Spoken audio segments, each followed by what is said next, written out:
Assalamualaikum warahmatullahi wabarakatuh. Hai semuanya, jumpa lagi dalam video kita. Pernahkah kamu perhatikan perkembangbiakan tumbuhan yang ada di sekitarmu? Nah, kali ini kita akan membahas tentang perkembangbiakan generatif pada tumbuhan. Tujuan pembelajaran adalah agar kita dapat memahami bagan perkembangbiakan pada tumbuhan, perkembangbiakan generatif pada tumbuhan, bagian-bagian bunga dan fungsinya, penyerbukan dan jenis-jenisnya, serta pembuahan dan biji. Bagan perkembangbiakan tumbuhan. Perkembangbiakan tumbuhan ada dua cara. Yang pertama adalah generatif dan yang kedua adalah vegetatif.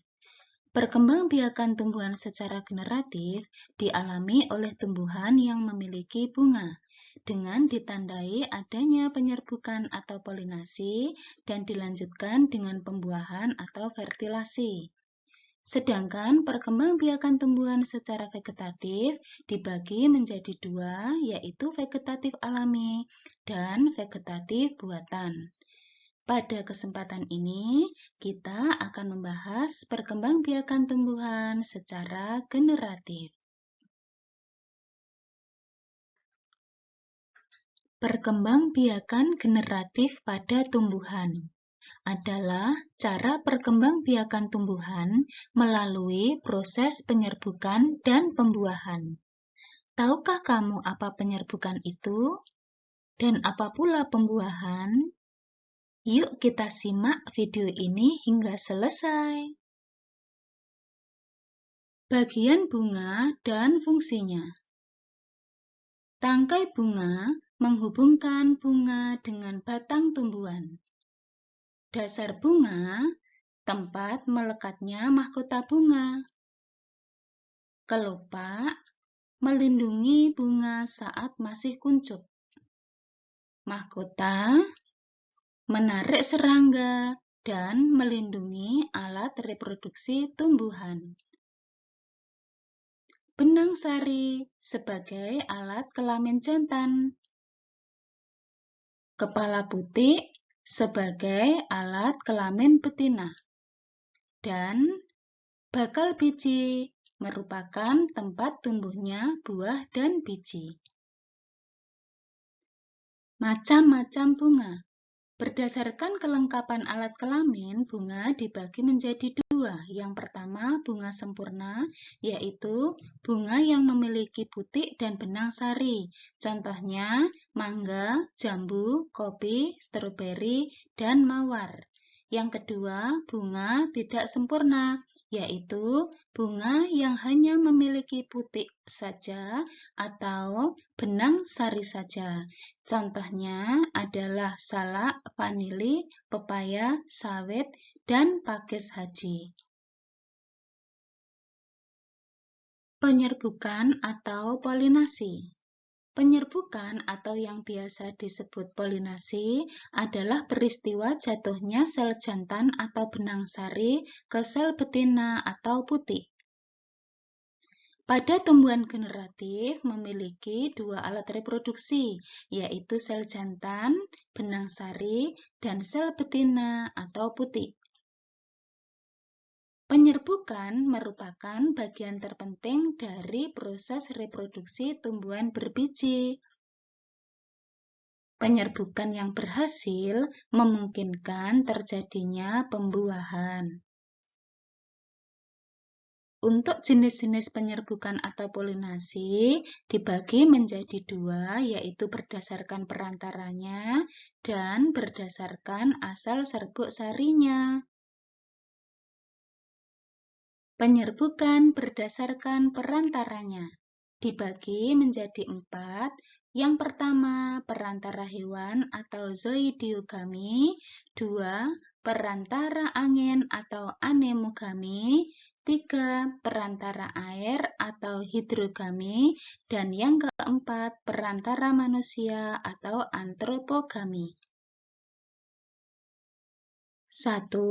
Penyerbukan perantara hewan atau zoidiogami.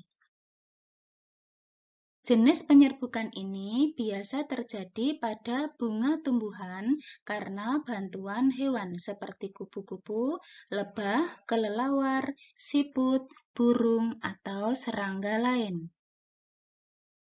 Penyerbukan dengan bantuan hewan umumnya terjadi pada tumbuhan dengan bunga yang menarik, dan penyerbukan ini termasuk jenis penyerbukan yang paling banyak terjadi. Ciri-ciri bunganya berwarna-warni sebagai daya tarik, berbau harum, mempunyai kelenjar madu atau nektar, serbuk sari lengket, putik tersembunyi, dan berlendir. Contoh tumbuhannya, bunga mawar, bunga melati, bunga kenanga, dan bunga sepatu. 2. Penyerbukan dengan perantara angin atau anemogami. Penyerbukan bunga yang dibantu angin biasanya memiliki bentuk bunga yang kurang menarik. Memiliki serbuk sari yang banyak dan ringan, sehingga angin dapat dengan mudah menerbangkan serbuk sari ke kepala putik, dan terjadilah penyerbukan. Ciri-ciri bunganya tidak berwarna, tidak mempunyai kelenjar madu, jumlah serbuk sari banyak dan ringan, kepala sari besar, tangkai sari panjang, bentuk putiknya terentang keluar, panjang, dan berbulu. Sedangkan contoh tanamannya adalah rumput, kelapa, padi, jagung, dan kelapa sawit. 3. Penyerbukan dengan perantara air atau hidrogami. Penyerbukan dapat terjadi karena bunga tumbuhan terendam air, dan bisa juga terjadi karena terkena air hujan, atau juga karena tumpahan air lainnya. Hal ini membuat serbuk sari rontok dan mendekati kepala putik. Tidak ada ciri khusus pada bunga yang melakukan penyerbukan jenis ini. Contoh tanamannya adalah ganggang dan hidrilla. 4. Penyerbukan dengan perantara manusia atau antropogami. Penyerbukan terjadi pada bunga tumbuhan karena campur tangan manusia. Terdapat beberapa tumbuhan yang tidak memungkinkan terjadinya proses penyerbukan jika tidak ada bantuan manusia. Ciri-cirinya, bunga itu memiliki serbuk sari dan putik, tetapi tidak dalam satu bunga tunggal atau termasuk bunga tidak sempurna. 2. Serbuk sarinya sulit rontok. Contoh tumbuhan yang mengalami penyerbukan dibantu manusia adalah salak, vanili, buah naga, dan semangka. Selanjutnya, penyerbukan berdasarkan asal serbuk sari. Berdasarkan asal serbuk sari, ada 4 penyerbukan. A. Penyerbukan sendiri, B. Penyerbukan tetangga, C. Penyerbukan silang, dan D. Penyerbukan bastar. A. Penyerbukan sendiri atau autogami. Pada penyerbukan sendiri atau autogami, serbuk sari jatuh ke kepala putik bunga itu sendiri atau bunga yang sama. Bunganya termasuk bunga sempurna, yaitu bunga yang memiliki serbuk sari dan putik. Contoh tumbuhannya adalah rambutan, bunga telang, bunga turi, mangga, bunga sepatu, dan jambu. B. Penyerbukan tetangga atau gaitogami. Penyerbukan tetangga atau gaitogami terjadi ketika serbuk sari jatuh ke kepala putik bunga lain, tetapi kedua bunga itu masih satu pohon. membutuhkan 2 bunga dalam satu pohon. Contoh tumbuhannya adalah mawar, jagung, padi, dan kelapa. C. Penyerbukan silang alogami atau xenogami. Penyerbukan ini terjadi ketika serbuk sari jatuh ke kepala putik bunga lain yang berbeda pohon, tetapi masih satu jenis. Melalui penyerbukan silang ini dapat menghasilkan variasi karena perpaduan dua sifat tumbuhan induk.